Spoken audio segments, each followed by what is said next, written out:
You're listening to the Public Health Entrepreneurs Podcast with your host, Dr. Charlotte Huntley. Greetings, everyone, and thank you for joining me on this episode. On this podcast, we explore topics that are of interest for professionals at the intersection of public health and entrepreneurship. My name is Dr. Charlotte Huntley, and I'm thrilled that you've decided to join me on this episode. I am a public health entrepreneur with over 25 years of experience in healthcare and in public health, and I've also been a podcaster since 2017. I am very excited to tell you about an upcoming workshop that we, my team and I, have put together just for you. So are you ready to make your side hustle your full-time gig? Now, attention all consultants and entrepreneurs who are juggling a full-time job alongside your business dreams. If this is your goal to one day leave your current job and work for yourself full-time, or if the path to making this decision or transition seems unclear or impossible, you're not alone. I've been there, and a lot of us have been there, but have successfully made the leap.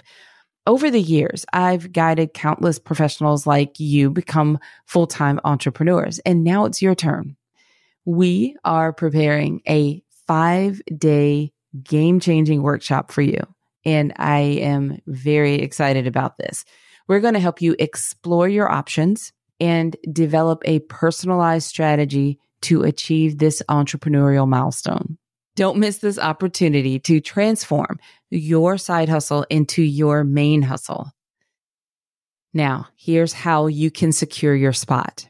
If you are already receiving podcast emails from us, if we send you an email announcing the new podcast episodes, perfect. Keep an eye on your inbox because you'll receive priority registration details. Another way that you can reserve your spot is by clicking on the link that's in the episode description for registration details. So if you are listening to this podcast in one of the apps, look in the description for this episode and you'll find a link for the workshop registration. Your entrepreneurial future is waiting, so let's make it happen together.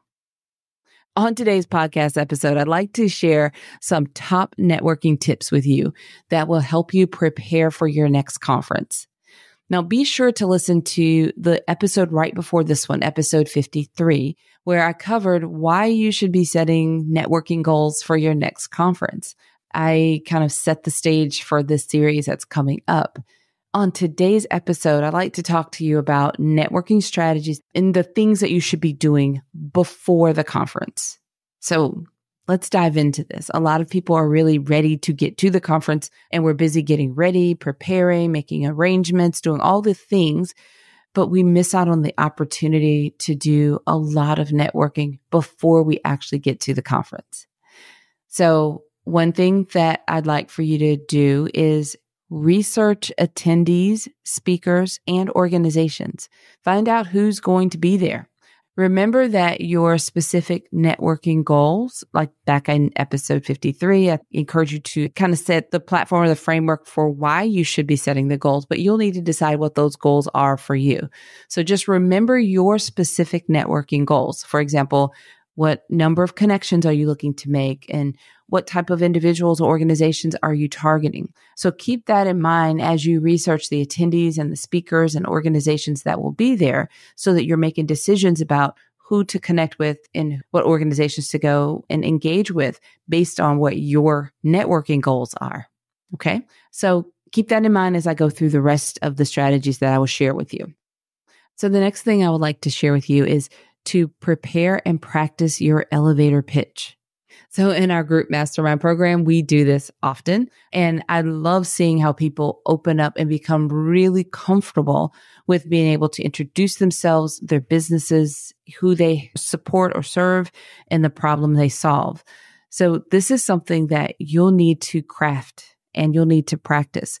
And you need to practice in multiple situations and settings, because sometimes you have literally a few seconds on an elevator to be able to introduce yourself. Or sometimes you're in the transition between meetings and you have to, if people are genuinely interested, if you're sitting in a lounge, having a snack or lunch, and you're at a round table after someone's spoken and you're waiting for the next person speaker to take the stage and people are chatting, people naturally will ask the question, so what do you do? Or where do you work? And you have to be able to have a response ready for them.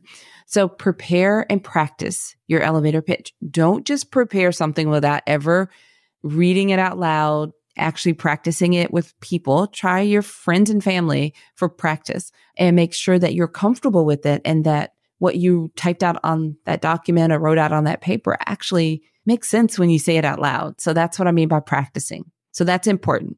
You'll get a lot of opportunities at the conference to introduce yourself, and you need to have that ready. Okay, so my third strategy or tip for you is to make sure that you update your online profiles. Now, I always gravitate to LinkedIn, but I know a lot of you use different platforms. My company, we also use multiple platforms, but our primary platform is LinkedIn. When I'm looking to connect with new prospects or looking for new business, then I want people to be able to follow us and connect with us on LinkedIn. And I want to connect and build my network on LinkedIn. So when you're at a conference, you meet someone interesting, they're going to likely go to your LinkedIn pretty quickly and they're going to get to know who you are or, check you out there. And you want to make sure that the most up-to-date information is there. What you want them to know about you and your business and how you help and support, that needs to be front and center. They don't need to go trying to look hard for it or try to figure out what it is that you do. So make sure that you have updated your LinkedIn profiles. I will even add here that updating often is a good practice because often in our businesses from 6 months, think about the last 6 months. Are you doing something slightly different or the exact same as you did 6 months ago? What about going back a year? I'm sure things have changed. So our profiles need to be updated. Sometimes we're in a season of launching or promoting a particular activity. We want people to know that this is relevant and top of mind. So you may want to update your profile to reflect that. So at any rate, make sure that before you go to the conference, your profile is updated. Okay, another strategy for you is to join the conference's social media groups or hashtags. Depending on the conference, they're likely going to have a hashtag for that conference. People that are looking to attend will often follow that hashtag or use that hashtag when they post. And sometimes a conference will have a special group for attendees. So find out what your conference social media, where they are, what platform they're on, and make sure that you're engaging or connecting and following the hashtag. It's a great way to know who's attending and to keep top of mind with just what's happening at the event and all the social events that happen around, the conference as well. Okay, another strategy for you is to prepare business cards or digital contact information. I'm going to go as far as to suggest both. We've had this discussion a lot in our Mastermind Group program. We've had this discussion actually multiple times at our in-person retreats as well as our Mastermind meetings. And sometimes, depending on the conference and the type of attendees, people would prefer a physical card. And then other settings and people will prefer a digital card or digital contact. So we've kind of come to the consensus that it's a good idea to have both. And that's so that you're ready for the type of conference attendees in the rooms that you'll be in. And I'm going to leave it there because I could go on a tangent about that, but I won't. And I will go one step further to think about the user experience when you're deciding on which digital card to use. So just make sure that it's landing where you want, where people have some choice about where they want to save your information if you're using the digital. But prepare either your physical cards or digital cards or contact information or both. If you are very early and you're thinking, well, I don't have a website, I don't have information put on a card, you could very easily use your LinkedIn profile and you can get a QR code and take people to your LinkedIn profile. And the call to action or your request could be, well, connect with me on LinkedIn. That's where I'm most active and I'd love to continue conversation. That's great. So that's just something you can do. You can even have a simple card or digital card, whether it's physical or digital, set up with your contact information that brings them or connects them to your LinkedIn profile. Okay. Another strategy for you is to review the conference schedule and plan your agenda. This is important. And I giggle again because I cannot tell you how many times I feel pulled in so many different directions because these bigger conferences have so much, and it's hard. It's not really a matter of let's just pick the good stuff or the relevant stuff. You could have so much that's very relevant and very aligned with your goals, and they all overlap at the same time. You can have 4 or 5 opportunities at 11 o'clock that are perfectly aligned with your goals, and you have to make a decision. So planning ahead can be very helpful, and plan your breaks in there too. That's just another side note, because you can be all over the place at these really busy conferences and be drained, and that's not going to make you very much ready for networking and meeting people either. So review the conference schedule and plan your agenda. Try to do that ahead of time. Okay, one more strategy for you, and that is prepare relevant questions for speakers and potential contacts. This one is extremely helpful. Sometimes you can be in a conference room where there are maybe a panel of speakers, and at the end of the session, they hold space for questions, and you have the opportunity to step up to the microphone and ask a question in the room, which can amplify your networking effort. So your question, if you prepare your question in advance, you have a chance, you'll know the topic, you get familiar with the speaker, and prepare your question in advance.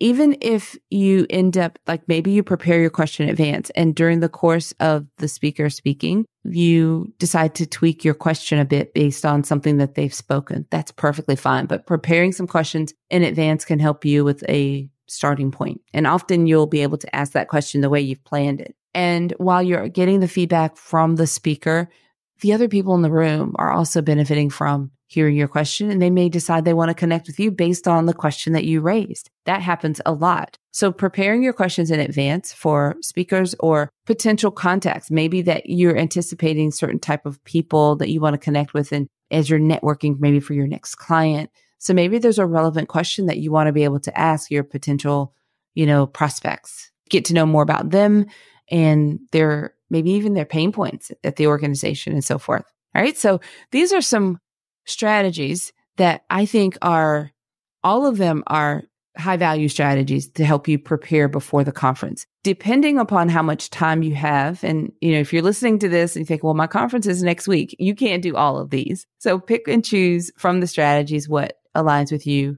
the best, and make sure that you're focusing everything back to whatever your specific networking goals are for the conference. Now, in our next episode, I'm going to continue this series, and we're going to focus on networking strategies to have in place during the conference. So everything I've talked about in this episode is what you should be doing before the conference. And now I'm going to then, on the next episode, I'm going to share with you some strategies for during the conference. And again, I know a lot of you have probably never separated these out before, or maybe you tried, but maybe, like I said, if you're like me, had overly ambitious goals and you feel like, oh, I didn't do that right. It's okay. I just want to help you sort of divide these categories up so that you can make the most of the overall experience. So in addition to the workshop that's coming up that I talked about at the beginning of this episode, I would also like to remind you about our Mastermind Group program. And I mentioned a few times as I was sharing strategies with you. I love this program. It's a high value program. Our members love this program, and it is best suited for established public health entrepreneurs. So those of you that have already gotten started, you have a client or two, you're generating revenue, that at the very least would be that's the place that we're looking for people coming in, or we find that they're best suited for our program and the other members that are in our program as adding to the community. We work together online, and we gather together in person for a 2-day retreat. And we do this twice a year. And our entrepreneurs travel from all over the US and beyond to attend our retreats. They're really, really phenomenal. Enrollment is only open twice a year, in June and in December. And it's only open to people who have submitted an application. So if you'd like to know more about our Mastermind Group program, you can visit our website and submit an application to let us know that you're interested. Our website is publichealthentrepreneurs.com. You can also find the links to our Mastermind Group program and our upcoming workshop in the description for this episode as well. All right, everyone. Until next time, have a fantastic rest of your day. Thank you for listening. Visit publichealthentrepreneurs.com to learn more.